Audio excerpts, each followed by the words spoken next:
A lot of us are trying to find the balance between achieving goodness and greatness. Our understanding of the terms will vary from person to person, but generally I think this is the best description of each term. Goodness is letting go of your own sense of self and pride in the benefit of the world at large. It's community-oriented as opposed to being dictated by personal achievements. Whereas greatness is accomplishing something remarkable as an individual and being recognized for that achievement. An extreme example of goodness would be a person who dedicates their entire life to humanitarian and charitable work. And an extreme example of greatness is someone who becomes recognized as the best in their particular craft or skill. In a perfect world, it would be easy to remain great and good. Unfortunately, we usually have to sacrifice one for the other. It's natural that we'll daydream about being a movie star who also solves world hunger in our free time, but come on guys, that's just not realistic. Ultimately, most of us just want to be proud of our individual selves while also having a beneficial contribution to society,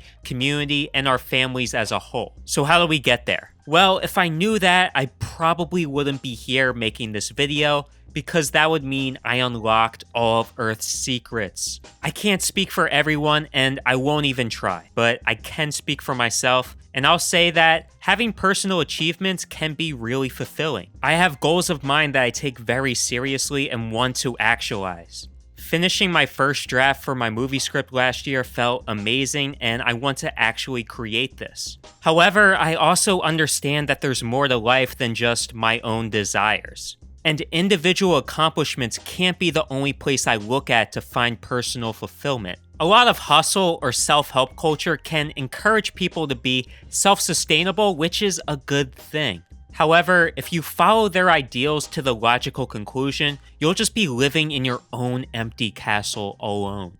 Look, I'm not against having personal goals at all, and I don't think that fulfillment has to be completely selfless. But a lot of people use status and achievements as placeholders for love. That's why athletes play well past their prime. They're doing it for their identity. There's also people who let their personal goals die to appear righteous, only to resent those who they sacrificed for in the first place. That doesn't make them selfless. It makes them a coward, using others as a crutch for their own incompetence. Now, if you or anyone truly does believe that spending more time with family and community-oriented activities is a better life than your own personal desires, then good for you. That's actual selflessness. But I think it's okay to honestly reflect without fear of judgment on what matters more to you. Forcing yourself to sacrifice because it sounds like the right thing to do will just end up hurting more people in the long run. Overall, greatness and goodness are distinct, but both important in their own right.